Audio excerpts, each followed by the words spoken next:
নমস্কার, দেখছেন সিটিভিএন। আপনাদের সঙ্গে রয়েছে আমি সুচিস্মিতা। শুরু করছি এডুকেশন অনলাইন। নিঃসন্দেহে আপনারা প্রত্যেকেই জানেন যে এই সময়টা আমরা পড়াশোনা করি, কারণ আমরা প্রত্যেকেই এখন বাড়ির মধ্যে রয়েছি। বিশেষত যারা স্টুডেন্টরা রয়েছে, যারা পড়ুয়ারা রয়েছে, তারা প্রত্যেকেই বাড়ির মধ্যে রয়েছে এবং সেই কারণে যাতে পড়াশোনাটা ভালো মতো হয় তার চেষ্টা আমরা প্রত্যেক মুহূর্তে করছি। কারণ আমরা প্রত্যেকেই জানি যে জাতিকে যদি অগ্রসর করতে হয়, যদি আমাদের জীবনকে অগ্রসর করতে হয় এবং ভবিষ্যৎ পথ যদি আরও অনেক সুদৃঢ় করতে হয়, তার জন্য আমাদের পড়াশোনাটা শেখাটা খুব প্রয়োজনীয়। এবং সেই কারণে প্রত্যেক মুহূর্তে পড়াশোনায় মনোযোগ দেওয়ার কথা প্রত্যেকটা মাস্টারমশাই থেকে শুরু করে প্রত্যেকটা ম্যাডাম প্রত্যেক মুহূর্তে বলছেন এবং প্রত্যেক দিনের মতো আজও আমরা শুরু করব। নিঃসন্দেহেই বলা যায়, তোমরা যারা ইতিমধ্যেই টেলিভিশনের সামনে বসে গেছো তারা দেখতে পাচ্ছ পুরো বিষয়টি। তবে এই মুহূর্তে যারা সরাসরি অনুষ্ঠান দেখতে পাচ্ছ না, তাদের জন্য বলি চিন্তা কিচ্ছু নেই। তাদের ফেসবুক পেজ রয়েছে, অর্থাৎ সিটিভিএন এবং সিএন, এই দুটোরই ফেসবুক পেজে এই টোটাল প্রোগ্রামটাই সম্প্রচার করা হচ্ছে, অর্থাৎ শেয়ার করা হবে। তোমরা যতবার ইচ্ছা যখন খুশি দেখতে পাবে এই প্রোগ্রামটি, তাই চিন্তা কিচ্ছু নেই। যারা ভাবছো কোনো কারণে দেখতে পাচ্ছি না, তাদের জন্য পরবর্তী প্রোগ্রাম রয়েছে। ফেসবুক তো রয়েছে, ফেসবুকের সাথে সাথে ইউটিউবও রয়েছে। সিটিভিএন সিএন দুটোরই ইউটিউবে গেলে পরে তোমরা এই বিষয়টি দেখতে পাবে, তাই চিন্তার কিচ্ছু নেই। তোমরা অবশ্যই চোখ রাখো। তবে আজকের পড়াশোনা বরঞ্চ আমরা শুরু করি। আজ ক্লাস 8 এবং 9 এই দুটি ক্লাস নিয়ে আমরা পড়াশোনা করব এবং আজকে আমাদের বিষয় হলো ইতিহাস। এবং এই বিষয়ে আলোচনা করতে আমরা ক্লাস 8 এবং 9-এর কোন কোন চ্যাপ্টারের উপর পড়াশোনা করব তোমাদের জানাবো। তবে তার আগে আজকে যিনি শিক্ষক আমাদের সঙ্গে রয়েছেন তার সঙ্গে একটু পরিচয়টি সেরে নিই। আজকে আমাদের সঙ্গে রয়েছেন sir Shantanu Goswami, Baduria DKM institute. Sir, আপনাকে স্বাগত আজকের অনুষ্ঠানে। আমরা অবশ্যই স্যারের কাছে যাব, পড়াশোনা করব। তবে তোমাদের জানিয়ে দিই, প্রথমে আধ ঘন্টা আমরা অষ্টম শ্রেণী নিয়ে পড়াশোনা করব এবং তারপরের আধ ঘন্টা আমরা নবম শ্রেণী নিয়ে পড়াশোনা করব। অষ্টম শ্রেণীতে আমরা জাতীয়তাবাদের প্রাথমিক বিকাশ এই চ্যাপ্টারের উপর পড়াশোনা করব। আমরা কিছু প্রশ্ন সেট করেছি, আমরা সেই অনুযায়ী অবশ্যই এগোবো। তবে তোমাদেরও বলবো, তোমাদের এই বিষয়ে কোনো প্রশ্ন থাকলে তোমরা অবশ্যই ফোন করতে পারো। সরাসরি নাম্বার এখানে দেওয়া রয়েছে, তোমরা সরাসরি স্যারের সঙ্গে কথা বলতে পারো। আমি স্যারের কাছে চলে যাব। স্যার, আমরা প্রশ্ন তো যাব, তবে তার আগে আপনি কি এই বিষয়টা বা এই চ্যাপ্টারটা নিয়ে স্টুডেন্টদের কিছু বলতে চান? অষ্টম শ্রেণীর ছাত্রছাত্রীরা, আশা করি তোমরা ভালোই আছো। বহুদিন তোমাদের স্কুলে যেতে হয়নি, হচ্ছে না একটা সংকটময় কারণে। তা সেই দিকে তাকিয়ে এই সমস্ত ক্লাসগুলোর উপস্থাপন করা হয়েছে। এর আগের চ্যাপ্টারগুলো তোমরা ভালোভাবে খুঁটিয়ে পড়েছো। আজকে যে চ্যাপ্টারটা আমরা আলোচনা করতে চলেছি, ভারতের জাতীয়তাবাদের প্রাথমিক বিকাশ, অর্থাৎ সভা সমিতির যুগ, জাতীয় কংগ্রেস, তার উৎপত্তি, এই সমস্ত নিয়েই আজকে আমাদের আলোচনা। আচ্ছা, একেবারে তাহলে আমরা বরঞ্চ ক্লাস 8-এর কোশ্চেনে চলে যাই, তাই তো? আচ্ছা, আমরা আবারও বলছি কিছু প্রশ্ন সেট করেছি, সেই অনুযায়ী আমরা এগোচ্ছি। তোমাদের যদি কিছু এর মধ্যে থেকে প্রশ্ন থাকে, অর্থাৎ এই জাতীয়তাবাদের প্রাথমিক বিকাশ থেকে যদি তোমাদের কোনো প্রশ্ন থাকে, তোমরা অনায়াসেই করতে পারো। আমরা প্রথম প্রশ্নে চলে যাব। সভা সমিতির যুগ বলতে কি বোঝো? সভা সমিতির যুগ, এজ অফ অ্যাসোসিয়েশন, 1857 অর্থাৎ সিপাহী বিদ্রোহের পর থেকে 1885 খ্রিস্টাব্দ অর্থাৎ জাতীয় কংগ্রেসের উৎপত্তি। এই যে মধ্যবর্তী সময়টুকু, এই সময় ভারতবর্ষে অসংখ্য ছোট বড় রাজনৈতিক সংগঠন, সভা সমিতি এগুলো তৈরি হয়েছিল। যেমন Indian League, British Indian association, Indian association, Hindu মেলা, এই সমস্ত তৈরি হয়েছিল। এরা গোষ্ঠী স্বার্থ রক্ষার উদ্দেশ্যে তৈরি হলেও পরবর্তী ক্ষেত্রে আঞ্চলিক স্তরে জাতীয়তাবাদী আন্দোলন, জাতীয়তাবাদের প্রসারে এরা যথেষ্ট ভূমিকা নিয়েছিল। এই মধ্যবর্তী সময়টুকু অর্থাৎ 1857 থেকে 1885 খ্রিস্টাব্দ, এই যে মধ্যবর্তী সময়টুকু, এই সময়কে ডক্টর অনিল শীল সভা সমিতির যুগ বলে অভিহিত করেছেন। আচ্ছা, তাহলে আমরা পরবর্তী প্রশ্নে চলে যাচ্ছি। আমাদের পরবর্তী প্রশ্ন হলো, ভারতবর্ষের প্রথম জাতীয়তাবাদী সংগঠন কোনটি? এটি কত খ্রিস্টাব্দে প্রতিষ্ঠিত হয়েছে? সাল আমি লিখে দিচ্ছি।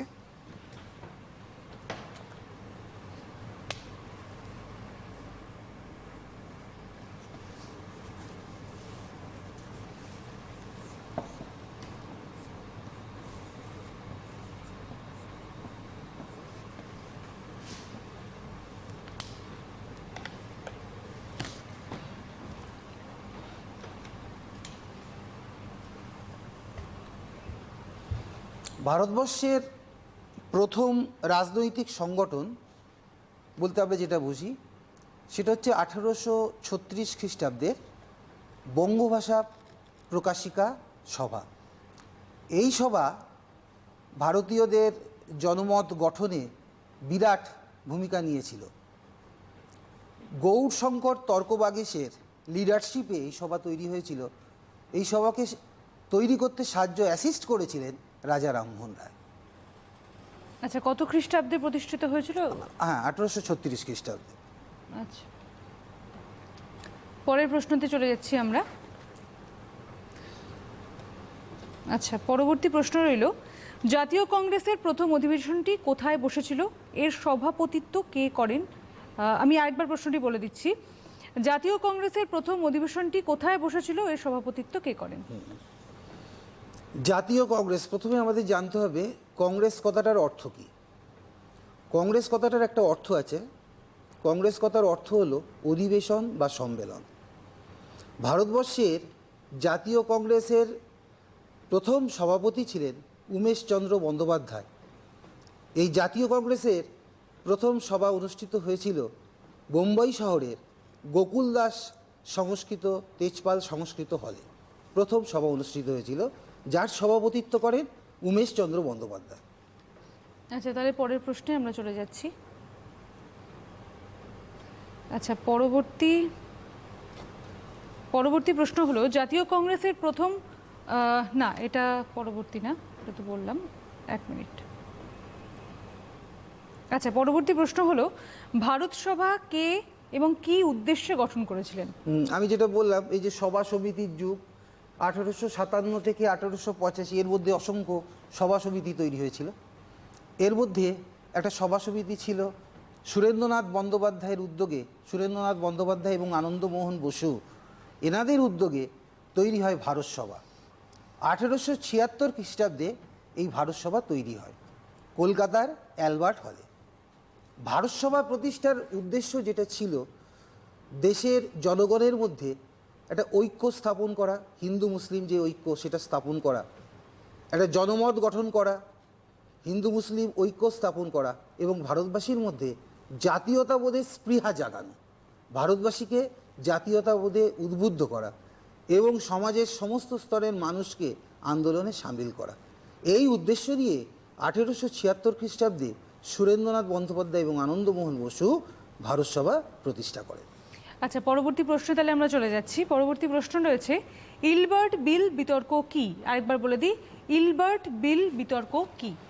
ইলবার্ট বিল বিতর্ক, লর্ড রিপন যখন বড়লাট হয়ে আসেন, তিনি দেখেন ভারতবর্ষে আইনে বেশ কিছু অসাম্য রয়েছে। তিনি দেখেন যে এখানকার শ্বেতাঙ্গ বিচারকরা ভারতীয়দের বিচার করতে পারত, কিন্তু ভারতীয় বিচারকরা শ্বেতাঙ্গ আসামিদের বিচার করতে পারত না। এই অসাম্য দূর করবার জন্য লর্ড রিপন তার আইন সচিব ইলবার্টকে দায়িত্ব দেন। ইলবার্ট 1883 খ্রিস্টাব্দে একটি বিল বা আইনের খসড়া প্রস্তুত করেন, যেটা ইলবার্ট বিল নামে পরিচিত। এই ইলবার্ট বিলে ঘোষণা করা হয় যে ভারতীয়রাও শ্বেতাঙ্গ অপরাধী আসামিদের বিচার করতে পারবে। ফলস্বরূপ শ্বেতাঙ্গরা ক্ষিপ্ত হয় এবং তারা বিদ্রোহ করে। তাদের আন্দোলনের চাপে পড়ে লর্ড রিপন এই আইনটির একটু সংস্কার করেন। বলে ভারতীয়রা বিচার করতে পারবে ইউরোপীয় জুরিদের সাহায্য নিয়ে। ভারতীয়রা বিচার করতে পারবে ইউরোপীয় জুরিদের সাহায্য নিয়ে। আমাদের ভারত সভাও এই ইলবার্ট বিল আন্দোলনে ভারতীয়দের পক্ষ অবলম্বন করে তারাও আন্দোলনে সামিল হয়েছিল। এই ইলবার্ট বিল আন্দোলন থেকে ভারতবাসী বুঝতে পেরেছিল যে সংঘবদ্ধ আন্দোলনের মাধ্যমে তাদের রাজনৈতিক অধিকার কেড়ে নিতে হবে। ইংরেজদের মনোভাব তারা বুঝতে পেরেছিল। এই সময় একটা প্যারোডি কবিতা, একটা বিদ্রুপাত্মক কবিতা খুব মানুষের মনে মনে একটা প্যারোডি কবিতা ঘুরে, গেল রাজ্য গেল মান, হাকিল ইংলিশম্যান, ডাক ছাড়ে ব্রানসন, ব্রাসুইক মিলার, নেটিভের কাছে খাড়া নেভার নেভার। ভারতীয়দের তারা নেটিভ মনে করত, যে কালো আদমি, কালো চামড়ার মানুষ এই নেটিভের কাছে মাথা নত করব, এ কখনোই সম্ভব নয়। তাই বলছে নেটিভের কাছে খাড়া, নেভার নেভার। পরবর্তী প্রশ্নে আমরা চলে যাব। আচ্ছা, পরবর্তী প্রশ্ন রয়েছে, হিউম ডাফরিন ষড়যন্ত্র কি, এর সীমাবদ্ধতা কি? হিউম ডাফরিন ষড়যন্ত্র, জাতীয় কংগ্রেসের প্রতিষ্ঠা লগ্নে প্রতিষ্ঠাতা হিসেবে অনেকে অ্যালেন অক্টোভিয়ান হিউমের একটা বিরাট ভূমিকা রয়েছে। বড়লাট লর্ড ডাফরিন আর অ্যালান অক্টোভিয়ান হিউম। হিউমের যে জীবনীকার বায়োগ্রাফার ওয়েডারবান, তিনি লেখেন যে জাতীয় কংগ্রেস প্রতিষ্ঠার জন্য ডাফরিন এবং হিউম দুজনে মিলে একটা ফন্দি করে, ষড়যন্ত্র করে ভারতবর্ষের জাতীয় কংগ্রেস তৈরি করেন। কিন্তু অনেক ঐতিহাসিক এটাকে অতিকথন বলেন যে জাতীয় কংগ্রেস সৃষ্টির পেছনে হিউম ডাফরিন ষড়যন্ত্র অতটা নেই, কারণ ডাফরিন কংগ্রেসের প্রতি বিদ্রূপ মনোভাব পোষণ করতেন এবং কংগ্রেস তার কাছে ছিল মাইক্রোস্কোপিক মাইনরিটি, সংখ্যালঘিষ্ঠদের একটা প্রতিষ্ঠান। সুতরাং ডাফরিন অংশ নেয়নি, এটাই তারা বলতে চান, কিন্তু হিউমের একটা অবদান ছিল অনস্বীকার্য। আচ্ছা, এর সীমাবদ্ধতা কি? এই তো এটাই যেটা ছিল। বললাম। আচ্ছা, পরবর্তী প্রশ্নে চলে যাচ্ছি, সেলফি ভালভ তথ্য কি? Safety valve. সেফটি ভালভ তথ্য কি? সেফটি ভালভ, তোমরা নিশ্চয়ই প্রেসার কুকার দেখেছো, বাড়িতে সবারই প্রেসার কুকার আছে। যে প্রেসার কুকারে যখন রান্না হয়, যখন প্রচুর উত্তপ্ত হয়ে যায়, তখন প্রেসার কুকারে একটা গরম বাষ্প হয়। ওই বাষ্পটা ওই উপরের যে যন্ত্রটাকে চাপ দিলে বাষ্পটা বেরিয়ে যায় এবং একটা আওয়াজ হয়। যদি ওই সেফটি ভালভ, ওটাকে বলা হয় সেফটি ভালভ, যদি ওই সেফটি ভালভটা না থাকতো তাহলে প্রেসার কুকার হয়তো বাস্ট করতো, একটা দুর্ঘটনার একটা সম্ভাবনা থাকতো। তাই ওই সেফটি ভালভ প্রেসার কুকারটাকে রক্ষা করে। জাতীয় কংগ্রেসটাকেও ঠিক একটা সেফটি ভালভের মতো ব্যবহার করতে চেয়েছিলেন হিউম, কারণ যে তাদের ইস্ট ইন্ডিয়া কোম্পানি, ইংরেজ এবং ব্রিটিশ শাসনের কর্মকাণ্ডের ফলে ভারতীয়দের মধ্যে একটা তীব্র অসন্তোষ জেগেছিল। সেই তীব্র অসন্তোষ পুঞ্জীভূত হয়ে একটা ধূমায়িত হওয়ার একটা যাতে না হয়, আবার সিপাহী বিদ্রোহের মতো বিরাট বিদ্রোহ যাতে না হয়, সেই জন্য কংগ্রেসকে একটা সেফটি ভালভ হিসেবে তারা ব্যবহার করেছিল। কংগ্রেসের মাধ্যমে তারা ভারতবাসীর উত্তেজনা প্রশমনের তারা চেষ্টা করেছিল। এটা হচ্ছে সেফটি ভালভ তত্ত্ব। আচ্ছা, আমাদের একটি প্রথম ফোন রয়েছে, আমরা একটু নিয়ে নেব। হ্যালো, কে রয়েছো? হ্যালো, আমি সুব্রত চ্যাটার্জি বলছি। হ্যাঁ, বলুন। হরিদেবী থেকে। আমি ক্লাস 9-এ পড়ি। আমি একটা জিজ্ঞেস করছি। হ্যাঁ, বলো 9-এ পড়ি বলতে কি বোঝায়? আচ্ছা, আমি একটা কথা বলি, সেটা হচ্ছে ক্লাস 8-এর পড়াশোনা পড়ছি আপাতত আমরা। 9টা আমরা হ্যাঁ, শোনা যাচ্ছে?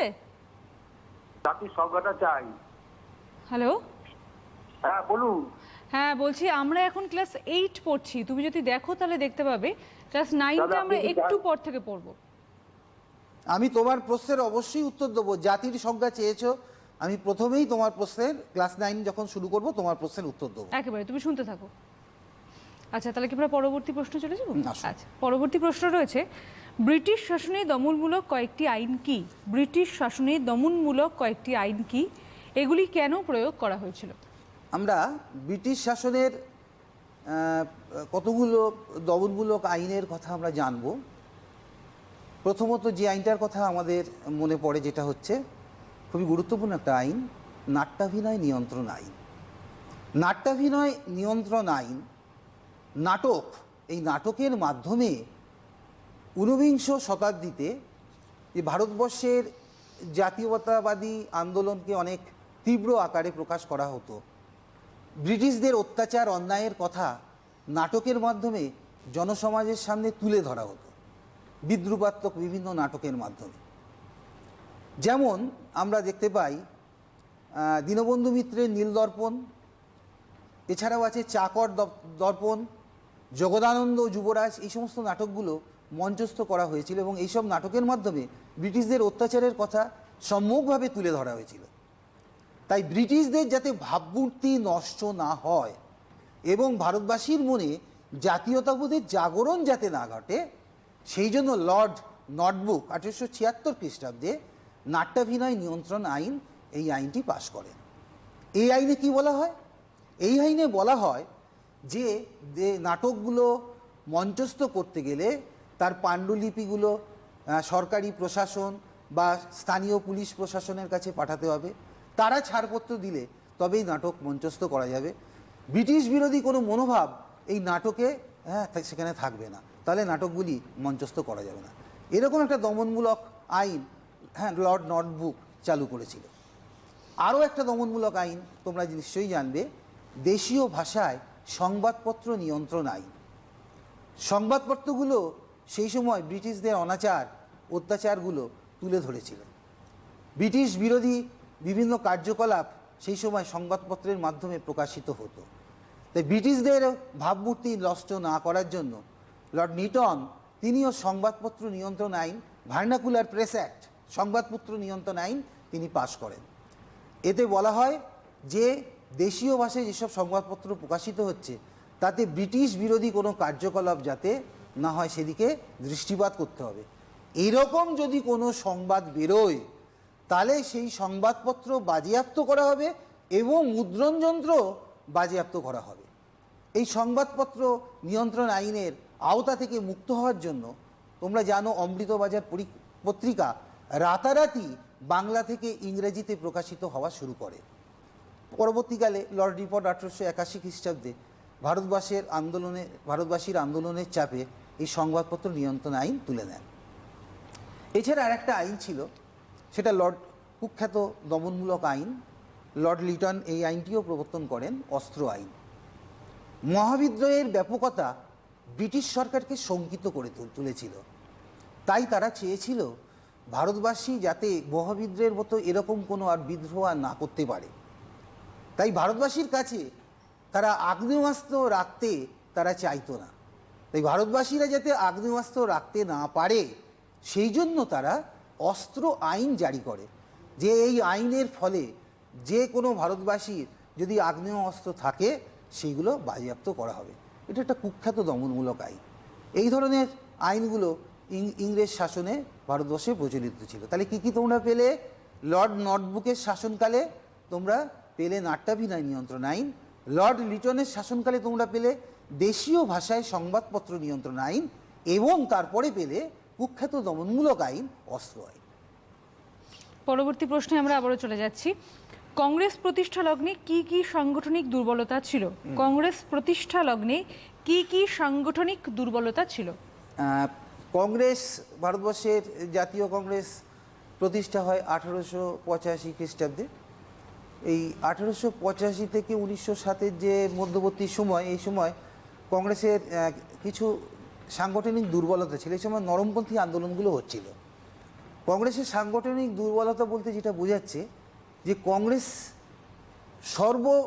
সবার মধ্যে ছড়িয়ে পড়তে পারেনি, সর্বস্তরের মানুষের মধ্যে কংগ্রেসটা ছড়িয়ে পড়তে পারেনি। সমাজের সর্বস্তরের মানুষ কংগ্রেসের আওতার মধ্যে আসেনি। এছাড়াও যে নিম্নবর্গের মানুষদের তাদের অভাব অভিযোগ, তাদের অধিকার নিয়ে কংগ্রেসের কোনো মাথা ব্যথা ছিল না। যারা সমাজের নিম্ন শ্রেণীর মানুষ, তাদের যে অভাব অভিযোগ, তাদের যে অধিকার, সেই প্রশ্নে কংগ্রেস নীরব ছিল। সেই অভাব অভিযোগ তারা তুলে ধরেনি।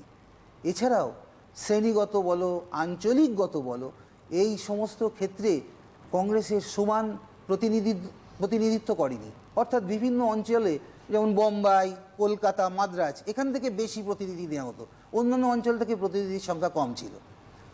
এছাড়া পাশ্চাত্য শিক্ষায় শিক্ষিত উচ্চবর্গীয় হিন্দুরাই কংগ্রেসের নেতৃত্বে অংশগ্রহণ করেছিল, অন্যরা কারা করতে পারেনি। এই সমস্তগুলো প্রথম পর্বে, কংগ্রেসের প্রতিষ্ঠার উষালগ্নে প্রথম পর্বে যে কংগ্রেসের এই সমস্ত দুর্বলতাগুলো আমাদের চোখে পড়ে। কংগ্রেসের মধ্যে কি কি গোষ্ঠী লক্ষ্য করা যায়? কংগ্রেসের মধ্যে কি কি গোষ্ঠী লক্ষ্য করা যায় এবং এদের মধ্যে আদর্শগত ও কর্মপন্থাগত পার্থক্য কি? খুব ইম্পর্টেন্ট প্রশ্ন, এবং প্রতিটি অনেক পরীক্ষায় তোমরা এই প্রশ্ন পাবে যে কংগ্রেস সৃষ্টি হওয়ার পরে কংগ্রেস তার চলার পথে দুটো শ্রেণীতে বিভক্ত হয়ে যায়। একদল হলো মডারেট, এরা হচ্ছে নরমপন্থী। আর এক দল হলো এক্সট্রিমিস্ট, এরা হলো চরমপন্থী। নরমপন্থী এবং চরমপন্থী। নরমপন্থীরা এরা রাজনৈতিক আবেদন নিবেদনের মাধ্যমে আন্দোলন চালাতে তারা পক্ষপাতিত্ব করত। চরমপন্থীরা আন্দোলনের মাধ্যমে। এদের কিছু পার্থক্য ছিল। পার্থক্য বলতে নরমপন্থীরা ইংরেজ শাসনকে বিধাতার বিধান অর্থাৎ ঈশ্বরের আশীর্বাদ স্বরূপ মনে করত। তারা ইংরেজের শাসনের উচ্ছেদ তারা চায়নি। তারা কী চেয়েছিল? ইংরেজ শাসনের মধ্যে থেকে ভারতের তারা কিছুটা স্বশাসন অর্জন করবে ইংরেজ শাসনের মধ্যে থেকে। কিন্তু চরমপন্থীরা কিন্তু তা চায়নি। চরমপন্থীরা কী চেয়েছিল? পূর্ণ স্বরাজ, পূর্ণ স্বাধীনতা তারা চেয়েছিল। এছাড়াও নরমপন্থীরা আবেদন নিবেদন নীতিতে বিশ্বাসী ছিল, অর্থাৎ ব্রিটিশের কাছে অনুনয় বিনয় করে তারা যদি কিছুটা অধিকার তারা লাভ করতে পারে, সেই আবেদন নিবেদন নীতিতে তারা বিশ্বাসী ছিল। আর চরমপন্থীরা তারা সশস্ত্র আন্দোলন বা আন্দোলনের মাধ্যমে তারা বিদ্রোহে তারা অংশগ্রহণ করেছিল এবং তারা পূর্ণ স্বরাজ চেয়েছিল। আমরা কিছু নরমপন্থী নেতার নাম হয়তো তোমরা পাবে, দাদাভাই নৌরোজি, সুরেন্দ্রনাথ বন্দ্যোপাধ্যায়। চরমপন্থীর মধ্যে তিলকের নাম পাবে, লালা লাজপত রায়ের নাম পাবে, বিপিন চন্দ্র পালের নাম পাবে, এরকম প্রমুখ অনেকেই ছিল। তাই এই নরমপন্থী চরমপন্থী এরকম দুটো শাখায় বিভক্ত হয় এবং পরবর্তীকালে চরমপন্থীরা বিভিন্নভাবে নরমপন্থীদের বিদ্রুপ করতে থাকে। কারণ নরমপন্থীদের তাদের স্বরাজের লক্ষ্য ছিল না, তাই নরমপন্থী আন্দোলনে কোনো অসাড় ছিল, সেই জন্য তারা তাকে বলতো 3 দিনের তামাশা, রাজনৈতিক ভিক্ষা ভিত্তি, এই সমস্তভাবে বিদ্রুপ করতে থাকে। সাহিত্য সম্রাট বঙ্কিমচন্দ্র তার কমলাকান্তের দপ্তর, বিখ্যাত বিদ্রুপাত্মক একটা উপন্যাস কমলাকান্তের দপ্তর, সেখানে কমলাকান্তের মুখ দিয়ে এই নরমপন্থী আন্দোলনের অসারতার কথা তিনি তুলে ধরেছিলেন।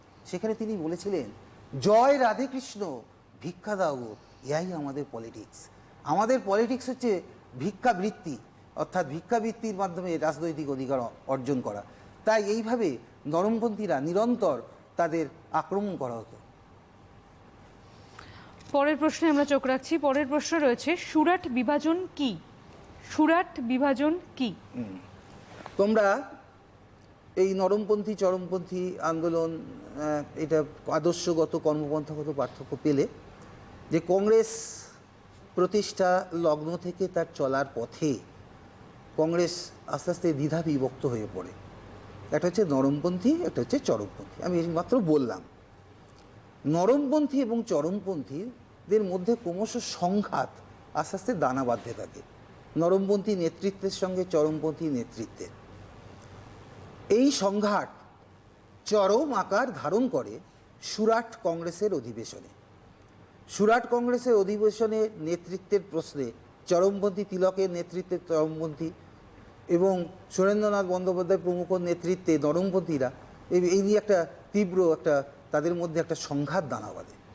সংঘাত দানা বাঁধলে সুরাট কংগ্রেসে দুটো অংশে কংগ্রেস ভাগ হয়ে যায়, একটা নরমপন্থী একটা চরমপন্থী, যার ফলে কংগ্রেস এই দুই ভাগে বিভক্ত হওয়ার ফলে কংগ্রেসের কিছুটা দুর্বলতার সৃষ্টি হয়। পরবর্তীকালে আমরা দেখব যে 1907 এই যে সুরাট অধিবেশন থেকে মহাত্মা গান্ধীর রাজনৈতিক আবির্ভাবের পূর্বে পর্যন্ত চরমপন্থীরাই ভারতবর্ষের জাতীয় আন্দোলনকে তারা চরমপন্থীরাই নেতৃত্ব দিয়েছিল। নরমপন্থী আন্দোলন অনেকটা স্তীমিত হয়ে পড়েছিল মহাত্মা গান্ধীর আবির্ভাবের আগে পর্যন্ত। অর্থাৎ সুরাট স্প্লিট 1907 খ্রিস্টাব্দে সুরাট স্প্লিট থেকে সুরাট বিভাজন থেকে মহাত্মা গান্ধীর আবির্ভাবের পূর্ব পর্যন্ত নরমপন্থী আন্দোলন অনেকটা স্তীমিত হয়ে পড়ে। এই সময় চরমপন্থী কংগ্রেসের লোকেরা নেতৃত্বভার গ্রহণ করে এবং আন্দোলন তীব্র আকার ধারণ করে। আচ্ছা, আমাদের ক্লাস 8-এর প্রশ্ন এখানে শেষ, তবে কিছু সময় রয়েছে নিঃসন্দেহে 8-এর জন্য।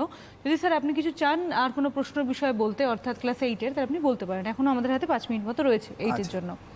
8-এর ছাত্রছাত্রীরা তোমরা এর আগে ভালো করে যে চ্যাপ্টারগুলো পড়েছো সেইগুলো খুব কাজে লাগবে। যে এই চ্যাপ্টার থেকে তোমরা মূল কী জিনিসগুলো পাবে, আমি তো সমস্ত কিছু আলোচনা করা এর মধ্যে সম্ভব হয়নি, সেগুলো তোমরা পাবে। যেমন সভা সমিতির যুগ তোমরা ভালো করে পড়বে। সভা সমিতির যুগ কাকে বলে, কত সময় থেকে এতে বিস্তৃত, বিভিন্ন যে রাজনৈতিক সভা সমিতিগুলো, বঙ্গভাষা প্রকাশিকা সভা, ভারত সভা, কে কী উদ্দেশ্যে তৈরি করেন, ভীষণ ইম্পর্টেন্ট প্রশ্ন, খুব ভালো করে পড়বে, খুঁটিয়ে পড়বে। ভারত সভা প্রতিষ্ঠা, ভারতবর্ষের জাতীয় কংগ্রেসের উৎপত্তির যে পটভূমি, যে কীভাবে জাতীয় কংগ্রেস তৈরি হয়। কেউ কেউ বলেন যে জাতীয় কংগ্রেস তৈরি হয় থিওসফিক্যাল সোসাইটি থেকে, কারো কারো মতে যে মহারানী ভিক্টোরিয়া দিল্লিতে একটা দরবার করেছিল তার থেকে জাতীয় কংগ্রেসের তৈরি হয়। কেউ কেউ হিউম ডাফরিন ষড়যন্ত্রের ফলশ্রুতি হিসেবে জাতীয় কংগ্রেস প্রতিষ্ঠাকে তারা দেখেছেন। কেউ কেউ সেফটি ভাল্ব তত্ত্বের অবতারণার মাধ্যমে জাতীয় কংগ্রেসের তত্ত্ব এগুলো তারা মানে অবতারণা করেছে। এই যে জাতীয় কংগ্রেস উৎপত্তি, তার যে বিভিন্ন স্টেজগুলো, বিভিন্ন স্টেপগুলো, কি বিভিন্ন বিতর্ক আছে, সেই বিতর্কগুলোর উপরে তার প্রতিষ্ঠা, এটা নিয়ে ভালো করে বড় প্রশ্ন একটা পড়বে। এই প্রশ্নটা খুব পরীক্ষায় আসে। জাতীয় কংগ্রেসে যে তোমরা দুটো ভাগ পেলে, নরমপন্থী এবং চরমপন্থী, ভালো করে পড়বে। নরমপন্থী আন্দোলন এর কী ছিল, নরমপন্থী এবং চরমপন্থীদের মধ্যে আদর্শগত এবং কর্মপন্থাগত এদের যে পার্থক্য, এই পার্থক্যটা তোমরা ভালো করে পড়বে। এগুলো আসে। তোমরা দেখবে যে চরমপন্থী আন্দোলনের যে কারণ, সেই কারণগুলো, কেন চরমপন্থী আন্দোলন সৃষ্টি হয়েছিল, সেই কারণগুলো তোমরা খুব সুন্দর করে ভালো করে পড়বে। জাতীয় কংগ্রেস প্রতিষ্ঠার উদ্দেশ্য কী ছিল, ভারতবর্ষের মধ্যে জাতি ধর্ম নির্বিশেষে সবার মধ্যে একটা মেলবন্ধন ঘটানো, ভারতীয়দের সুযোগ সুবিধাগুলো, দাবি দাওয়াগুলো ব্রিটিশের সামনে তুলে ধরা। এই যে বিভিন্ন পয়েন্ট করে করে এই সমস্ত অ্যান্সারগুলো তোমাদের করতে হবে, খুঁটিয়ে খুঁটিয়ে পড়তে হবে। প্রথম 2 দশক জাতীয় কংগ্রেসের যে কার্যকলাপ, অর্থাৎ 1885 থেকে যে জাতীয় কংগ্রেসের উৎপত্তি, এই প্রথম 2 দশক ধরে জাতীয় কংগ্রেসের যে কার্যকলাপ, অর্থনৈতিক কার্যকলাপ, অর্থনৈতিক জাতীয়তাবাদ কী, এই সমস্ত জিনিসগুলো তোমাদের ভালো করে পড়তে হবে। পরবর্তী ক্ষেত্রে এই চ্যাপ্টারে তোমাদের আছে ভারতবর্ষের বিভিন্ন যে সমস্ত আন্দোলন জাতীয় কংগ্রেসের অংশ নিয়েছিল, যেমন বঙ্গভঙ্গ বিরোধী আন্দোলন, বঙ্গভঙ্গ কী, বঙ্গভঙ্গ কেন হয়, বঙ্গভঙ্গ বিরোধী আন্দোলন, এই সমস্ত আন্দোলনগুলো তোমাদের খুব ভালো করে খুঁটিয়ে বই পড়তে হবে। অর্থাৎ বইটা তোমাদের যে টেক্সট বই সরকার দ্বারা তোমাদের যে সিলেক্টেড যে টেক্সট বইটা, খুব ভালো বই। বইটার মধ্যে অনেক তথ্য আছে, খুঁটিয়ে খুঁটিয়ে সমস্ত তথ্যগুলো সেগুলো ভালো করে পড়তে হবে। এখান থেকে কিছু টিকাগুলোও তোমাদের পড়তে হবে।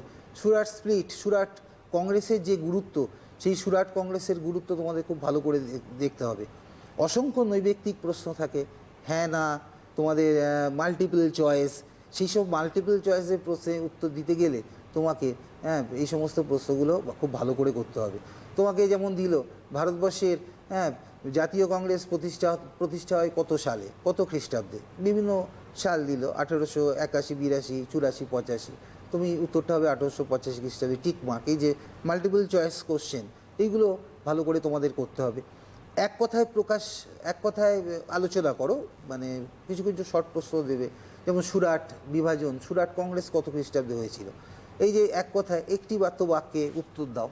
এইগুলো তোমাদের করবার জন্য বইটাকে খুব সুন্দরভাবে খুঁটিয়ে পড়তে হবে, নতুবা কিন্তু তোমরা উত্তর দিতে পারবে না। এই চ্যাপ্টারটা ভীষণ ইম্পর্টেন্ট। পরবর্তীকালে ভারতবর্ষের বিভিন্ন রাজনৈতিক আন্দোলনের সঙ্গে রিলেটেড ইতিহাস হচ্ছে ক্রোনোলজিক্যালি পড়তে হবে। একটা সালের সাথে একটা সালের রিলেশন কিছু রয়েছে, কিছু ঘটনা পরম্পরা রয়েছে, যার উপরে ইতিহাস বেস করে রয়েছে। কিছু প্রশ্ন উত্তর কোশ্চেন অ্যান্সার মুখস্থ করলে কিন্তু ইতিহাস নয়। ইতিহাসের মধ্যে তোমাকে ভালো করে ঢুকতে গেলে ক্রোনোলজিক্যালি তোমাকে পড়তে হবে। তা একটার সাথে একটার যথেষ্ট মানে সাদৃশ্য রয়েছে, একটার পর একটা ভালো করে নির্ভরশীল। সেই ক্রোনোলজিক্যালি উত্তরগুলো পড়তে গেলে, ভালো করে উত্তর জানতে গেলে খুঁটিয়ে তোমাকে পরপর চ্যাপ্টারগুলো পড়তে হবে। এই চ্যাপ্টারের সঙ্গে পরবর্তী চ্যাপ্টার আরও রিলেটেড, তাহলে পরবর্তী চ্যাপ্টারের আলোচনা ভালো করে জানতে গেলে এই চ্যাপ্টারটাতে তোমাকে খুব সুন্দরভাবে খুঁটিয়ে পড়তে হবে। আচ্ছা, তাহলে ক্লাস 8-এর পর আমরা আপাতত এখানে শেষ করছি। তোমাদের যদি কিছু প্রশ্ন থাকে তোমরা করতে পারো, নিঃসন্দেহে স্যার রয়েছেন। তবে আপাতত আমরা ক্লাস 9-এ চলে যাচ্ছি। আমরা ক্লাস 9-এর 19 শতকের ইউরোপ, এই বিষয়টা অর্থাৎ এই চ্যাপ্টারটা নিয়ে পড়াশোনা করব। আমরা কিছু প্রশ্ন সেট করেছি, অন্যান্য যেরকম করে থাকি প্রত্যেক দিন, সে অনুযায়ী আমরা এগোবো। তবে স্যার আপনি কি যে প্রশ্ন করেছিল তার উত্তরটা একবার দিয়ে দেবেন? তোমার ক্লাস 9-এর একটি প্রশ্ন করেছিল যে জাতি কাকে বলে না, জাতি কি? এই জাতি কি, আমাদের প্রথম প্রশ্নটা তাই আছে। জাতি কি? মধ্যযুগে ইউরোপীয় যে সামন্ত ব্যবস্থায় সেখানে জাতি প্রশ্নটা ছিল না। পরবর্তীকালে আধুনিক যুগে এবং ফেব্রুয়ারি বিপ্লবের পর থেকে এই জাতিগত ধারণাটা ক্রমশ সুস্পষ্ট হতে থাকে। জাতিটা কি এই নিয়ে ঐতিহাসিকদের মধ্যে একটা বিতর্ক রয়েছে। ইংরেজি একটা শব্দ নেশান, এই নেশান গ্রিক লাতিন শব্দ নেশিও NATIO, এই শব্দটা থেকে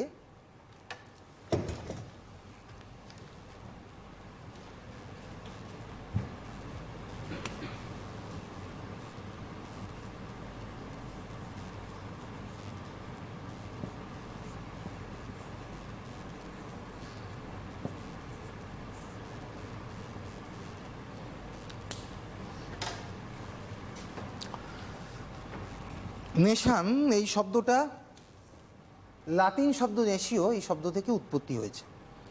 তাহলে আমরা জাতি কি এই নিয়ে বিভিন্ন রকম বিতর্ক আছে। জাতিগত ধারণা থেকে আমরা বলতে পারি যে এমন একটা মানব সমাজ যারা বহির শাসন থেকে মুক্ত এমন একটা রাষ্ট্র গঠন করেছে, সেটাই হলো জাতি। এমন একটা মানব সমাজ যারা বহির শাসন থেকে মুক্ত, যারা একটা রাষ্ট্র গঠন করেছে, তারাই হলো একটা জাতি।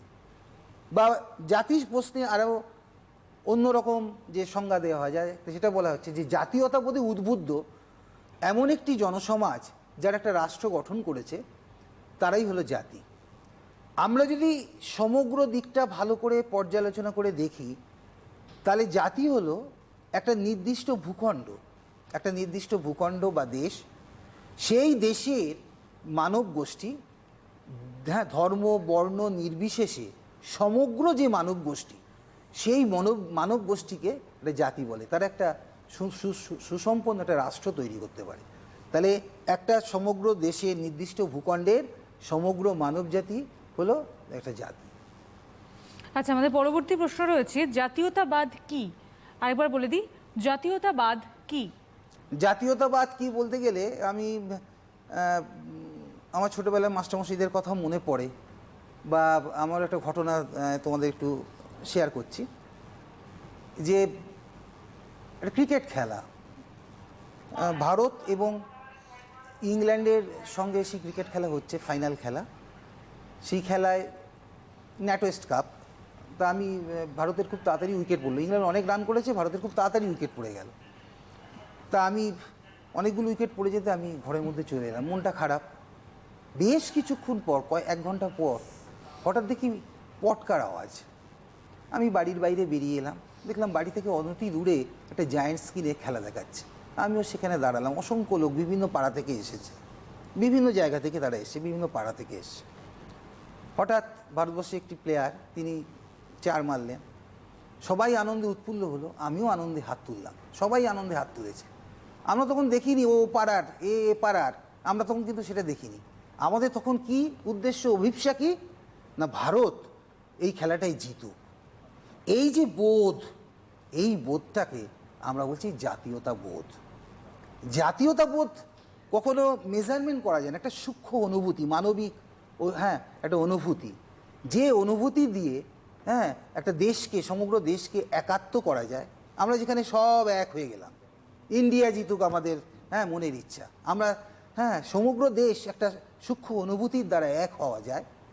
এছাড়াও জাতীয়তাবোধ হ্যাঁ হলো যে সমগ্র মানবজাতি যেখানে একটা নির্দিষ্ট ভূখণ্ডে সবাই আমরা এক হয়ে যেতে পারছি, এটাই হচ্ছে জাতীয়তাবোধ।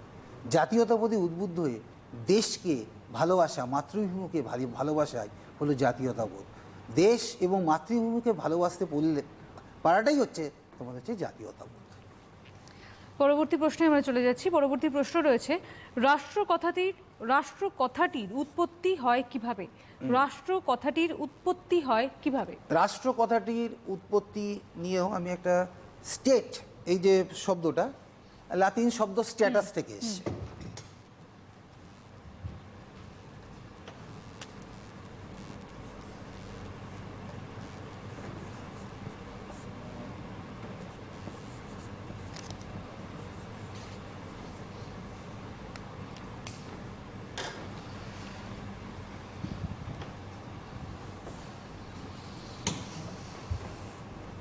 আমাদের প্রশ্ন হলো রাষ্ট্র কি, রাষ্ট্র কথাটি কীভাবে, কোথা থেকে এসে। তা স্টেট যে এই যে শব্দ আমরা দেখছি লাতিন শব্দ স্ট্যাটাস থেকে এসছে। রাষ্ট্র কি এই নিয়েও বিভিন্ন রকম মতবাদ তোমাদের আছে। 13 খ্রিস্টাব্দে মেকিয়াভেলি তার দ্য প্রিন্স গ্রন্থে সর্বপ্রথম রাষ্ট্রের ধারণাটি তিনি ব্যক্ত করেন। মেকিয়াভেলি লেখা দ্য প্রিন্স এই গ্রন্থে মেকিয়াভেলি সর্বপ্রথম রাষ্ট্রের ধারণাটা ব্যক্ত করেন। তারপরে সপ্তদশ শতকে ইউরোপে রাষ্ট্র কথাটা আমরা পেয়েছি। আমরা ফরাসি বিপ্লবের সময়ও রাষ্ট্র কথাটা পেয়েছি। রাজা চতুর্দশ লুই তিনি নিজে সদম্ভে ঘোষণা করেছিলেন আমি রাষ্ট্র, আই অ্যাম দ্য স্টেট। তিনি ঘোষণা করেছিলেন আই অ্যাম দ্য স্টেট বা আমি রাষ্ট্র। এখানেও তোমরা রাষ্ট্র কথাটা পেয়েছো। তা রাষ্ট্রের ধারণাটা বলতে গেলে অনেকে বলেন, অনেক ঐতিহাসিক বলেন যে গ্রিক নগর রাষ্ট্র সিটি স্টেট বা পলিস, এর থেকেই রাষ্ট্রের ধারণাটার উৎপত্তি। গ্রিক নগর রাষ্ট্র সিটি স্টেট বা পলিস থেকে রাষ্ট্রের ধারণাটা উৎপত্তি হয়েছে। আমরা রাষ্ট্রবিজ্ঞানের জনক এই প্রসঙ্গে অ্যারিস্টটলের কথা আমাদের মনে পড়ে। অ্যারিস্টটল বলে যে রাষ্ট্র হলো, রাষ্ট্রের জন্ম হলো পলিস থেকে। তাহলে রাষ্ট্র বলতে আমরা সামগ্রিকভাবে বুঝি যে রাজনৈতিকভাবে সংগঠিত জনসমাজ এবং আইনগতভাবে সংগঠিত জনসমাজ, এরা একটা মিলিত হয়ে একটা নির্দিষ্ট ভূখণ্ডে এরা বসবাস করে এরা রাষ্ট্র গঠন করে। অর্থাৎ রাজনৈতিকভাবে সংগঠিত জনসমাজ এবং আইনগতভাবে সংগঠিত জনসমাজ মিলিত হয়ে এরা একটা নির্দিষ্ট ভূখণ্ডে বসবাস করে এটা রাষ্ট্র গঠন করে। তাহলে রাষ্ট্রের কনসেপ্টটা তোমরা পেয়েছো। এরকম রাষ্ট্রের কনসেপ্টটা এক কথায় বলা যাবে না, এইভাবে তোমাদের উত্তরটা আসতে হবে। আস্তে আস্তে ধীরে ধীরে এইভাবে আসতে হবে। কোথা থেকে স্টেট কথাটা এসছে। কত খ্রিস্টাব্দে ভিয়েনা সম্মেলন অনুষ্ঠিত হয়? আরেকবার বলে দিই, কত খ্রিস্টাব্দে ভিয়েনা সম্মেলন অনুষ্ঠিত হয়? আমরা 19 শতকের ইউরোপ পড়ছি। এর মধ্যে প্রধান যেটা টপিকস আমরা ফার্স্ট যেটা আমরা আলোচনার মধ্যে যাচ্ছি সেটা হচ্ছে ভিয়েনা কংগ্রেস। আমি কংগ্রেস কথার অর্থ বলেছি যে কংগ্রেস কথার অর্থ হচ্ছে অধিবেশন বা সম্মেলন। 1815 খ্রিস্টাব্দে অস্ট্রিয়ার রাজধানী ভিয়েনাতে একটা বিশ্বব্যাপী একটা অধিবেশন বা সম্মেলন হয়েছিল, যেটাকে আমরা বলছি ভিয়েনা কংগ্রেস। নেপোলিয়নের পতনের পর বিভিন্ন রাষ্ট্রবর্গ অস্ট্রিয়ার রাজধানী ভিয়েনাতে 1815 খ্রিস্টাব্দে তারা মিলিত হয়ে একটি সম্মেলনে অংশগ্রহণ করেছিল। এই সম্মেলন হচ্ছে ভিয়েনা সম্মেলন। যে এই সম্মেলনের সভাপতিত্ব কে করেন? এই সম্মেলন 1815 খ্রিস্টাব্দে যে ভিয়েনা সম্মেলন, এই সম্মেলনের সভাপতিত্ব করেন অস্ট্রিয়ার চ্যান্সেলর প্রিন্স মেটারনিখ। তাহলে কে না, অস্ট্রিয়ার চ্যান্সেলর প্রিন্স মেটারনিখ। ইনি রক্ষণশীলতার প্রতিমূর্তি ছিলেন। আমরা দেখব যে এই 1815 যে ভিয়েনা সম্মেলন, এর থেকে 1848 যে ফেব্রুয়ারি বিপ্লব, এই যে স্প্যান অফ টাইম, এই যে মধ্যবর্তী যে সময়টুকু 1815 থেকে 1848 যে মধ্যবর্তী সময়টুকু, এই সময় সমগ্র ইউরোপ অর্থাৎ ইউরোপের সমস্ত দেশ প্রায় এই মেটারনিকের অঙ্গুলি হেলনে সমগ্র ইউরোপের রাজনৈতিক কর্মকাণ্ড বিবর্তিত হচ্ছিল। সেই জন্য এই সময় মেটারনিককে বলা হয় ইউরোপের প্রধানমন্ত্রী। এই জন্য মেটারনিককে বলা হয় ইউরোপের প্রধানমন্ত্রী। তাহলে মেটারনিক 1815 তোমার হচ্ছে ভিয়েনা সম্মেলনের সভাপতিত্ব করেন। আচ্ছা, পরের প্রশ্নটি রয়েছে, কি কি উদ্দেশ্য নিয়ে ভিয়েনা কংগ্রেস অনুষ্ঠিত হয়েছিল? কি কি উদ্দেশ্য নিয়ে ভিয়েনা কংগ্রেস অনুষ্ঠিত হয়েছিল? ভিয়েনা কংগ্রেসের উদ্দেশ্য সম্পর্কে আমাদের আগে আলোচনা করতে হবে, নাহলে ভিয়েনা কংগ্রেসটা সম্বন্ধে আমরা বুঝতে পারবো না যে কি কি উদ্দেশ্য নিয়ে ভিয়েনা কংগ্রেস গঠিত হয়েছিল। ভিয়েনা কংগ্রেসের উদ্দেশ্য প্রসঙ্গে একটা কথা মনে পড়ে। ঐতিহাসিক জেনাস তিনি বলেছিলেন যে এখানে ভিয়েনা কংগ্রেসে বিজয়ী রাষ্ট্রগুলো এসছিল তাদের বিজয়ের ফসল ভাগ করে দিতে। অর্থাৎ বিজয়ী রাষ্ট্রগুলো এসছিল তাদের বিজয়ের ফসল ভাগ করে দিতে। ভিয়েনা কংগ্রেসের উদ্দেশ্য কী ছিল? ভিয়েনা কংগ্রেসের উদ্দেশ্য ছিল যে নেপোলিয়ান যে সমস্ত যুদ্ধের পর যে সমস্ত রাজবংশগুলো তিনি উচ্ছেদ করেছিলেন, সেই সব রাজবংশগুলোকে আবার স্বমহিমায় প্রতিষ্ঠিত করা। অর্থাৎ নেপোলিয়ান কর্তৃক বহিষ্কৃত সমস্ত রাজবংশগুলোকে ইউরোপের, সেগুলোকে স্বমহিমায় প্রতিষ্ঠিত করা। এছাড়াও নেপোলিয়ানকে পরাস্ত করতে গেলে বা নেপোলিয়নের বিরুদ্ধে যুদ্ধে যে সমস্ত দেশের অর্থনৈতিক বিভিন্ন ক্ষয়ক্ষতি হয়েছিল সেগুলোকে খতিয়ে দেখা। তাহলে যুদ্ধবিধ্বস্ত ইউরোপের সমস্ত ক্ষয়ক্ষতিগুলোকে খতিয়ে দেখার উদ্দেশ্যেও ভিয়েনা কংগ্রেস হয়েছিল। ভিয়েনা কংগ্রেসের উদ্দেশ্যের পেছনে আর কি না, ভিয়েনা কংগ্রেসের উদ্দেশ্য পেছনে আরও হলো যে ফরাসি বিপ্লব প্রসূত যে ভাবধারাগুলো আছে, অর্থাৎ ফরাসি বিপ্লবের যে তোমরা বাণীর কথা তোমাদের নিশ্চয়ই মনে আছে, যে সাম্য, মৈত্রী, স্বাধীনতা, এই যে ফরাসি বিপ্লব প্রসূত যে ভাবধারা, সেই ভাবধারাকে প্রতিরোধ করা। ভিয়েনা কংগ্রেসের উদ্দেশ্য কী ছিল? গণতন্ত্রের কণ্ঠরোধ করা, মানে যে হ্যাঁ ফরাসি বিপ্লব প্রসূত ভাবধারা এবং গণতন্ত্রের কণ্ঠরোধ করা। আর কি? যুদ্ধবিধ্বস্ত ইউরোপের শান্তি ফিরিয়ে আনা। এই উদ্দেশ্য নিয়ে বিজয়ী রাষ্ট্রবর্গ সমগ্র ইউরোপ ভিয়েনাতে মিলিত হয়েছিল। এর মধ্যে অরিজিনালি 5টা রাষ্ট্র খুব শক্তিধর ছিল যারা ভিয়েনা কংগ্রেসকে আবর্তন করেছিল, যার মধ্যে তোমরা নিশ্চয়ই পেলে অস্ট্রিয়া, যার প্রধানমন্ত্রী চ্যান্সেলর মেটারনিক তার প্রেসিডেন্ট ছিলেন। তো অস্ট্রিয়া পেলে, তোমরা পেলে ইংল্যান্ড,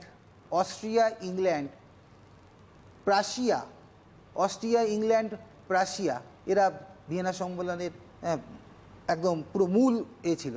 রাশিয়া ছিল, Austria, England, Prussia, Russia, France, এই 5টা বিগ 5 কান্ট্রিজ, এই 5টা রাষ্ট্র দ্বারা ভিয়েনা কংগ্রেস পরিচালিত হতো। ভিয়েনা কংগ্রেসে গৃহীত নীতিগুলি কি কি এবং সেগুলি আলোচনা করো। ভিয়েনা কংগ্রেসে গৃহীত নীতিগুলি কি কি এবং সেগুলি আলোচনা করো। তোমরা মূল প্রশ্নে এবার চলে গেলে, এটাই মেন ভিয়েনা কংগ্রেসের, যে ভিয়েনা কংগ্রেসের যে নীতিগুলো, সেই নীতিগুলোকে আমাদের বুঝতে হবে, তাহলেই ভিয়েনা কংগ্রেসটা ভালো বুঝতে পারবে। প্রথম নীতি হলো ন্যায্য অধিকার নীতি, ল অব লেজিটিমেসি। দ্বিতীয় নীতিটা হলো ক্ষতিপূরণ নীতি, ল অব কম্পেনসেশন। আর তৃতীয় নীতি হলো শক্তিসাম্য নীতি, ল অফ ব্যালেন্সিং পাওয়ার। ন্যায্য অধিকার নীতি কি? ন্যায্য অধিকার নীতিতে বলা হলো যে ফরাসি বিপ্লবের আগে ইউরোপে যে রাজবংশ রাজত্ব করত, অর্থাৎ ফরাসি বিপ্লবের আগে ইউরোপে যে রাজবংশ রাজত্ব করত, সেগুলোকে আবার ফিরিয়ে আনতে হবে। অর্থাৎ অষ্টাদশ শতকে ফ্রান্সে বুর্ব রাজবংশ রাজত্ব করত, নেপল সিসিলিতে বুর্ব রাজবংশ রাজত্ব করত, সেইগুলোকে ফিরিয়ে আনতে হবে। উত্তর ইতালিতে অস্ট্রিয়ার প্রাধান্য প্রতিষ্ঠা করা হয়েছিল, মধ্য ইতালিতে পোপের প্রাধান্য প্রতিষ্ঠা করা হয়েছিল, এই সমস্তগুলো। হল্যান্ডে অরেঞ্জ রাজবংশকে ফিরিয়ে আনা হলো। এইভাবে দেখা গেল ন্যায্য অধিকার নীতিতে প্রাক ফরাসি বিপ্লবের যে রাজবংশ ইউরোপে রাজত্ব করত, সেগুলোকে ফিরিয়ে আনা হয়েছিল। কিন্তু একটা দুঃখের বিষয়, পরিতাপের বিষয়, ন্যায্য অধিকার নীতিতে প্রাক বিপ্লব যুগের সমস্ত রাজবংশকে ফিরিয়ে আনলেও ভেনিস এবং জেনোয়াতে যে পুনরায় প্রজাতন্ত্র স্থাপন করা হয়নি। তাহলে ভেনিস এবং তোমার হচ্ছে জেনোয়াতে প্রজাতন্ত্র প্রতিষ্ঠা করা হয়নি। তাহলে আমরা দেখতে পাবো যে ন্যায্য অধিকার নীতির মূল উদ্দেশ্য ছিল যে গণতন্ত্রকে রোধ করা। নেক্সট তোমরা যে নীতিটা পাবে, সেই নীতিটা হচ্ছে ক্ষতিপূরণ নীতি। ধরো তুমি আমাকে একটা পেন দিলে আমাকে লিখতে, সেই পেনটা দিয়ে আমি লিখলাম, পরবর্তীকালে তোমাকে পেনটা ফিরিয়ে দিতে হবে। যদি পেনটা আমি হারিয়ে ফেলি, তাহলে কি করতে হবে? আমাকে ওই পেনটা তোমাকে কিনে দিতে হবে, নতুবা ওই পেনের অর্থ বাবদ তোমাকে দিয়ে দিতে হবে। এটা হচ্ছে ক্ষতিপূরণ দেওয়া। আমরা দেখব যে নেপোলিয়ানের সঙ্গে যুদ্ধের ফলে যে বিভিন্ন যে রাষ্ট্রগুলোর যে আর্থিক ক্ষয়ক্ষতি হয়েছে, সেইগুলো ফ্রান্সের উপর চাপিয়ে দেওয়া হলো। বিশাল অঙ্কের টাকা ফ্রান্সের উপর চাপিয়ে দেওয়া হলো। এছাড়াও যে বিভিন্ন নেপোলিয়ান যেসব শিল্প সম্ভারগুলো বিভিন্ন দেশ থেকে লুণ্ঠন করেছিল, সেইগুলোকে ফিরিয়ে দেওয়া হলো। নেপোলিয়ানের অভিযানের ফলে নেপোলিয়ান বিভিন্ন জায়গা জয় করেছিলেন, সেই জায়গাগুলোকে আবার পুনরায় সেই সমস্ত স্থানে ফিরিয়ে দেওয়া হলো। যেমন ইটালি পেল লম্বার্ডি, ভেনেসিয়া, এইগুলো ইটালি লাভ করলো। রাশিয়া পেল বেসারাবিয়া, ইংল্যান্ড পেল ত্রিনিদাদ টোবাগো দ্বীপপুঞ্জের কিছু অংশ, জার্মানি পেল স্যাক্সনি, রাইন নদী তীরবর্তী বিভিন্ন কিছু অঞ্চল, এইভাবে সেই সমস্ত অঞ্চলগুলো ক্ষতিপূরণ নীতি হিসেবে ফিরিয়ে দেওয়া হলো। এরপর আমরা পাবো শক্তি সাম্য নীতি। শক্তি সাম্য নীতি জানতে গেলে তোমরা নিশ্চয়ই বাজারে গেছো, বাজারে যাও, দেখতে পাবে তোমরা যদি দোকান থেকে জিনিস কোনো সবজি কেনো, এক বাটকা দাড়িপাল্লার এক জায়গায় কী রাখো, যে জিনিসটা রাখো, আর একদিকে বাটখারা রাখো। কি করো? যে ভারসাম্য, এদিকে যে পরিমাণ জিনিস তার সমতা, মানে সম ওজনের, এদিকে একটা বাটখারা, ভারসাম্য। শক্তি সাম্য এরকম শক্তির মধ্যে সমতা স্থাপন করা। শক্তি সাম্য নীতিতে কি বলা হলো? শক্তি সাম্য নীতিতে বলা হলো যে নেপোলিয়নের মতো এরকম আর যেন শক্তিশালী রাজা যদি জন্ম হয়, তাহলে আবার ইউরোপের মানচিত্র, রাজনৈতিক মানচিত্র অদল বদল হয়ে যাবে। সেই জন্য এরকম যাতে কেউ না ঘটে সেদিকে দৃষ্টিপাত করা। সেই জন্য ফ্রান্সের সেনাবাহিনীকে ভেঙে দিয়ে 5 বছরের জন্য মিত্রপক্ষের সেনাবাহিনী ফ্রান্সে নিয়োগ করা হলো। ফ্রান্সকে ঘিরে একটা নিরাপত্তা বলয় বেষ্টনী তৈরি করা হলো, যাতে ফ্রান্স তার বাইরে টপকে যেতে না পারে। এইভাবে শক্তিসাম্য নীতির মাধ্যমে ফ্রান্সকে আটকে দেওয়া হলো। তাহলে আমরা দেখতে পাবো যে ভিয়েনা সম্মেলন এই যে হয়েছিল, এর মূল ব্যাপারটাই হলো যে ওই কথা যে বিজয়ী রাষ্ট্রগুলো এখানে মিলিত হয়েছিল তাদের বিজয়ের ফসল ভাগ করে দিতে। পরবর্তী প্রশ্নে আমরা যাচ্ছি, ভিয়েনা কংগ্রেসের ত্রুটিগুলি কি কি? ভিয়েনা কংগ্রেসের বেশ কিছু ত্রুটি রয়েছে। ভিয়েনা কংগ্রেসের দু একটা ত্রুটির মধ্যে উল্লেখযোগ্য, তোমরা যে আলোচনা থেকে বুঝতে পারলে যে ভিয়েনা কংগ্রেস ফরাসি বিপ্লব প্রসূত ভাবধারাকে তারা গ্রহণ করেনি, অর্থাৎ যুগের ধর্মকে তারা গ্রহণ করেনি, যুগ ধর্মকে তারা উপেক্ষা করেছে। ফরাসি বিপ্লবের ভাব প্রসূত যে ধারা, যে সাম্য মৈত্রী স্বাধীনতাকে তারা গ্রহণ করেনি, তারা প্রাক বিপ্লব যুগে ফিরে গেছেন। অর্থাৎ তারা বিভিন্নভাবে তারা ফরাসি বিপ্লবের সাম্য মৈত্রী স্বাধীনতাকে তারা গ্রহণ করেনি। এছাড়া কি তারা গণতন্ত্রের কণ্ঠরোধ করেছিল। আর কি বিভিন্ন শক্তিবর্গগুলো তাদের স্বার্থ রক্ষার তাগিদে তারা সেখানে মিলিত হয়েছিল। ঐতিহাসিক রাইকারের একটা কথা আমাদের মনে পড়ে, in strictly speaking there was no Congress at all. সত্যি কথা বলতে কি সেখানে কোনো অধিবেশন হয়নি। কিছু কিছু বৃহৎ রাষ্ট্রগুলো তাদের শক্তির তাদের দেখানোর জন্য, কিছু কিছু বৃহৎ রাষ্ট্রগুলি তাদের শক্তি দেখানোর জন্য তাদের স্বার্থ রক্ষার তাগিদে সেখানে তারা মিলিত হয়েছিল। আর কি, they ignore the French revolution, ঐতিহাসিক কেটলবি বলেন, they ignore the challenge of French revolution. তারা ফরাসি বিপ্লবের ভাবধারাকে সম্পূর্ণ নস্যাৎ করেছিল। ফরাসি বিপ্লব প্রসূত ভাবধারাকে তারা নেয়নি। আচ্ছা, আমাদের একটি ফোন রয়েছে, আমরা একটু নিয়ে নেব। হ্যালো, কে রয়েছো? হ্যাঁ, আমি দক্ষিণ দিনাজপুর থেকে শর্মিষ্ঠা সরকার বলছিলাম। বলো বলো। আমার প্রশ্ন হচ্ছে, রাশিয়ার ভূমিদাস প্রথা অবসানের গুরুত্ব কি? রাষ্ট্রের ভূমিদাস প্রথা? তুমি রাশিয়ার ভূমিদাস প্রথা বলছো তো? রাশিয়ার ভূমিদাস প্রথার কথা বলছো? হ্যাঁ, রাশিয়ার ভূমিদাস প্রথা অবসানের গুরুত্ব কি? রাশিয়া ভূমিদাস প্রথায় আমরা এইদিকে তো আসিনি, আমরা তার আগে যাচ্ছি। তাও আমি তোমাদের ছোট করে বলি যে যার দ্বিতীয় আলেকজান্ডার রাশিয়া ভূমিদাস প্রথার অবসান করে, তাকে মুক্তিদাতা যার বলে এডিক্ট অফ এমানসিপেশন। এরপরে দীর্ঘদিনের প্রথিত যে সংস্কার, যে অত্যাচার ভূমিদাসদের উপর, সার্বদের উপর যে অত্যাচার, সেই অত্যাচারের অবসান ঘটে।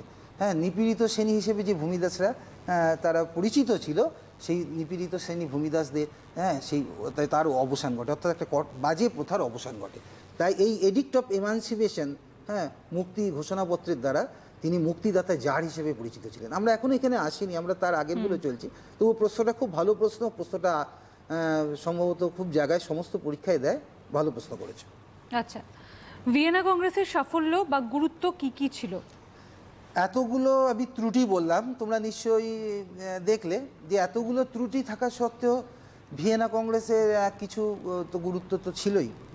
প্রথম ভিয়েনা কংগ্রেসের যে গুরুত্বটা সেটা হচ্ছে যুদ্ধবিধ্বস্ত ইউরোপে যে যুদ্ধ বিধ্বস্ত হয়েছিল নেপোলিয়নের উত্থানের সঙ্গে সঙ্গে, নেপোলিয়নের পতনের পর যুদ্ধবিধ্বস্ত ইউরোপকে একটা 40 বছরের জন্য, প্রায় 40 বছরের জন্য শান্তি দিয়েছিল এই ভিয়েনা কংগ্রেস।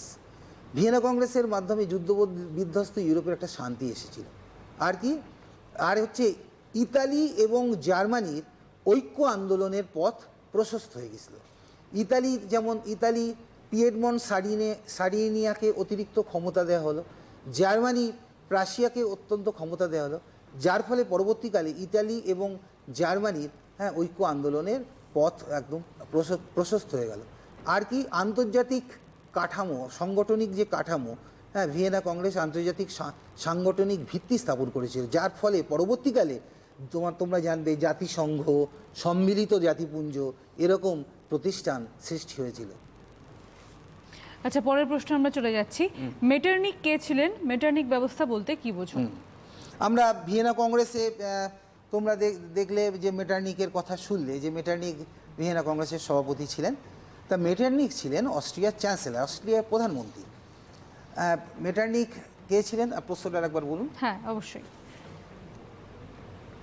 মেটারনিক কে ছিলেন? মেটারনিক ব্যবস্থা বলতে কি বোঝো? মেটারনিক ছিলেন অস্ট্রিয়ার চ্যান্সেলর। মেটারনিক ব্যবস্থা হচ্ছে মেটারনিক সিস্টেম বা মেটারনিক তন্ত্র। মেটারনিক তন্ত্র হচ্ছে যে প্রাক বিপ্লব যুগে ইউরোপকে ফিরিয়ে আনা, ইউরোপকে প্রাক বিপ্লব যুগের অবস্থায় ফিরিয়ে আনা এবং গণতন্ত্র, উদারনীতিকে রোধ করা, রক্ষণশীলতাকে প্রতিষ্ঠা করা, যে ব্যবস্থার মাধ্যমে মেটারনিক এইগুলো করতে পেরেছিলেন তাকে মেটারনিক, সমগ্র জিনিসটাকেই বলা হচ্ছে মেটারনিক সিস্টেম বা মেটারনিক ব্যবস্থা। আচ্ছা, মেটারনিক যুগ কি? পরবর্তী প্রশ্ন।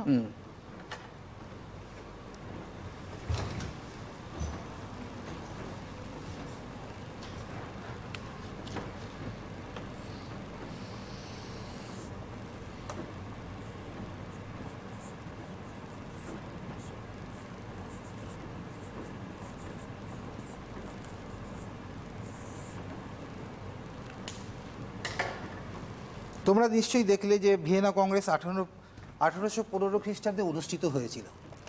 এই যে ভিয়েনা সম্মেলন, এখান থেকে মেটারনিক অস্ট্রিয়ার কর্তৃত্ব, তিনি অস্ট্রিয়ার চ্যান্সেলর ছিলেন, ইউরোপের কর্তৃত্ব তার হাতে আস্তে আস্তে চলে যায়।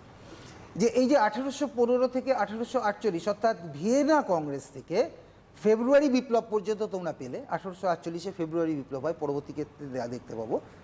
এই 1815 থেকে 48 খ্রিস্টাব্দের মধ্যবর্তী সময়টুকুকে আমরা বলবো মেটারনিকের যুগ। এই সময় সমগ্র ইউরোপীয় রাজনীতিতে মেটারনিক একটা দারুণভাবে অংশ নিয়েছিলেন এবং তারই অঙ্গুলি হেলনে সমগ্র ইউরোপের রাজনীতি আবর্তিত হতো। তাই জন্য আমি তোমাদের আগেই বলেছিলাম যে মেটারনিককে ইউরোপের, এই কারণে মেটারনিককে ইউরোপের প্রধানমন্ত্রী বলা হয়। এই সময়টুকুর মধ্যে মেটারনিকের মেটারনিক তার কার্যকলাপ দ্বারা সমগ্র ইউরোপের রাজনৈতিক ব্যবস্থাকে তিনি নিয়ন্ত্রণ করেছিলেন, যার জন্য এই সময়টাকে আমরা বলছি মেটারনিকের যুগ। আচ্ছা, পরবর্তী প্রশ্ন। মেটারনিক ব্যবস্থার বৈশিষ্ট্যগুলি কি কি? মেটারনিক ব্যবস্থার বৈশিষ্ট্যগুলি কি কি? মেটারনিক ব্যবস্থার যে বৈশিষ্ট্যগুলো আছে সেইগুলো হচ্ছে যে মেটারনিক সবসময় তিনি শাসকদের বলতেন, ইউরোপীয় রাজাদের বলতেন যে শাসন করুন, পরিবর্তন করবেন না, সবসময় শাসন করুন, পরিবর্তন করবে না। তাহলে এখান থেকে তার ব্যবস্থার বৈশিষ্ট্যের একটা দিক আমরা পাই যে তিনি পরিবর্তন বিমুখ ছিলেন, পরিবর্তন চাইতেন না। আর কি, তিনি ফরাসি বিপ্লবের ভাবধারাকে তিনি প্রতিরোধ করতে চেয়েছিলেন, অর্থাৎ তিনি সাম্য, মৈত্রী, স্বাধীনতা এই ভাবধারাকে তিনি প্রতিরোধ করতে চেয়েছিলেন। মেটারনিক ব্যবস্থার একটা বৈশিষ্ট্য হলো তিনি গণতন্ত্রের ঘোর বিরোধী ছিলেন, তিনি গণতন্ত্রের ঘোর বিরোধী ছিলেন। আর কি পাবো, তিনি ছিলেন রক্ষণশীলতার প্রতিমূর্তি। তিনি রক্ষণশীল ব্যবস্থাকে আঁকড়ে ধরে তিনি ইউরোপীয় শাসন ব্যবস্থা, ইউরোপের সমগ্র দেশের শাসন ব্যবস্থা তিনি পরিচালনা করতে চেয়েছিলেন। এই তোমরা মূল বৈশিষ্ট্য পেলে মেটারনিক সিস্টেম থেকেই মেটারনিকের ব্যবস্থার মূল বৈশিষ্ট্যগুলো আমরা পাই। আচ্ছা, মেটারনিক তন্ত্রের ব্যর্থতার কারণ কি কি ছিল? মেটারনিক তন্ত্রের ব্যর্থতার কারণ কি কি ছিল?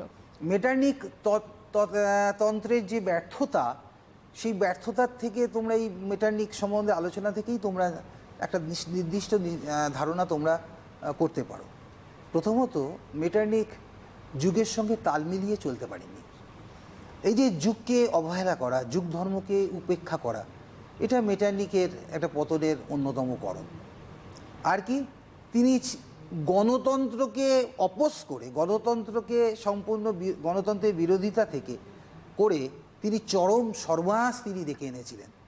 হ্যাঁ, আর কি তার বিভিন্ন কিছু নীতির ফলে বিভিন্ন জায়গায় আন্দোলন শুরু হলো। যেমন আমি তোমাদের বলেছি যে পিয়েডমন্ট সার্ডিনিয়াকে ক্ষমতা প্রদান, প্রাশিয়াকে অতিরিক্ত ক্ষমতা প্রদান, অর্থাৎ পিয়েডমন্ট সার্ডিনিয়ার নেতৃত্বে ইতালির ঐক্য আন্দোলন এবং প্রাশিয়ার নেতৃত্বে জার্মানির ঐক্য আন্দোলন, ইউনিফিকেশন অফ জার্মানি। এই যে এগুলো হয়েছিল মেটার্নিকে ভুল নীতির জন্য। আর কি ছিলেন, তিনি পরিবর্তন বিমুখ ছিলেন। এই পরিবর্তন বিমুখতা তার পতনের অন্যতম কারণ হিসেবে আমরা দেখতে পাই। একেবারে আজকে আমাদের সময়ও একেবারেই শেষ, আমরা অনুষ্ঠান আপাতত এখানে শেষ করব। স্যার আপনাকে অনেক ধন্যবাদ। ধন্যবাদ সবাইকে, তোমরা ভালো করে পড়ো। একেবারেই তোমরাও অবশ্যই ভালো করে পড়াশোনা করো, তোমাদের সঙ্গে আবারও অবশ্যই দেখা হবে পরবর্তী পর্যায়ে। ততক্ষণ ভালো করে এবং মন দিয়ে পড়াশোনা করো, ভালো থেকো, সুস্থ থেকো।